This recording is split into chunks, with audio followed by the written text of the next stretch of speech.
It's midweek, and this is Business Incorporated coming to you live from Lagos, Nigeria. Thank you for joining us. I'm Chimeze Obi Iwago. On the program today, South Africa's ShopRite fined for reckless lending. And Egypt's non-oil business activity contraction slows slightly in August. Plus, where is the best and worst countries to live and work in? Find out on the program.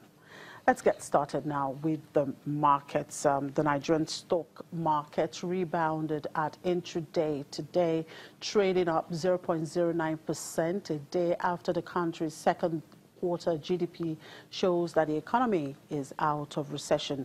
However, the market in South Africa is still not moved by the impressive GDP number from the country. The JSE index was down 0.69% at intraday. The Egyptian stock market also traded low, 0.58%. In the meantime, the Nairobi stock market has overlooked the political upheaval to close in the green on Tuesday. In the Middle East, an overnight rebound in crude oil prices helped Saudi Arabia's equities index outperform its regional peers today, while shares of Abu Dhabi-listed Dana Gas gave up some of the big gains of the past 2 days. Brent oil was trading at $53.37 a barrel, slightly above its level when the Saudi market traded on Tuesday last week, just before it closed for long Eid holiday. All but 2 of the 14 listed Saudi petrochemical producers rose as the market reopened today, with Rabia Refining and Petrochemical adding 1.3%. The main Saudi index rose 0.34% at intraday.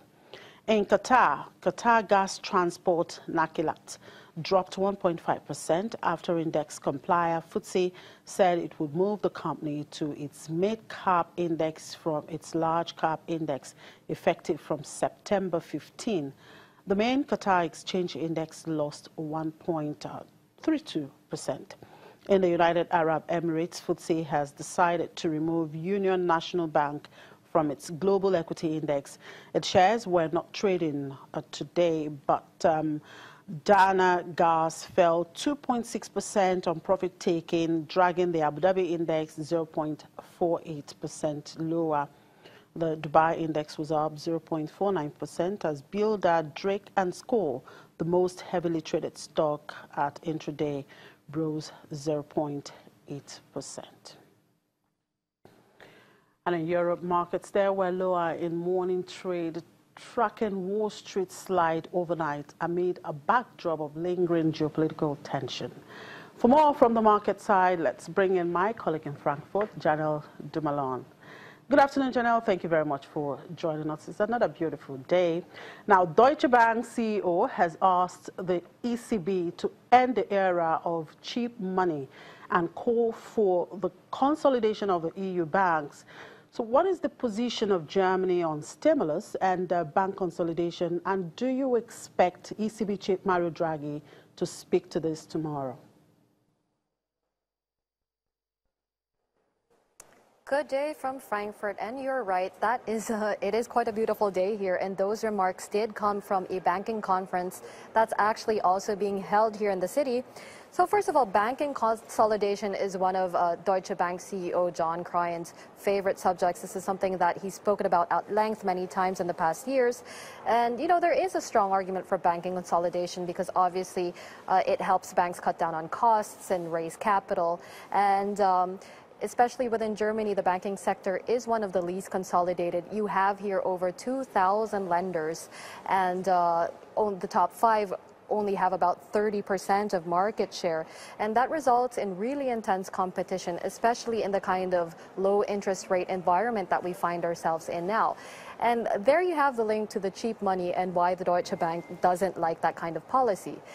In terms of how many people in Germany feel this way, we can have an indication in that Wolfgang Schäuble, that's the country's finance minister, he actually came to he didn't come to the same conference, he spoke over satellite link, but he echoed those comments by John Cryan. And if I can read you what he had to say, he said, unusual monetary policy implies it is not usual or normal. We should get back to a normal monetary policy. We have come back to a normal situation much quicker than people thought.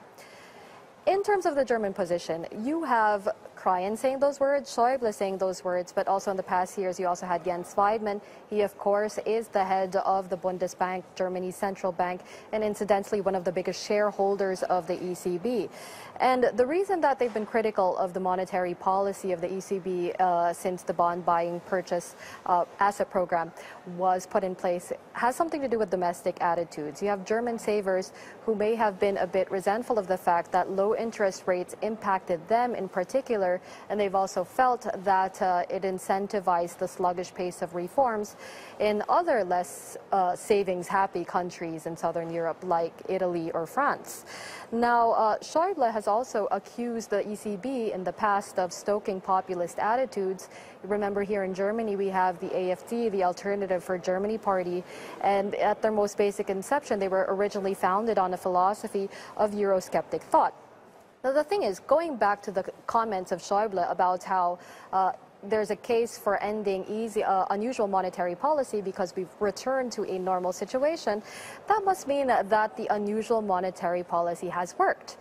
We're actually seeing a return to economic recovery for the Eurozone. We've seen strong employment data. We've seen inflation picking up at 1.5%, still not quite at the target, but getting closer. Now, whether Draghi will say anything about these things, this is something that the market seems to doubt very much. The market has mostly priced in comments from Draghi as to the end of the quantitative easing program to come in October after the policy meeting tomorrow.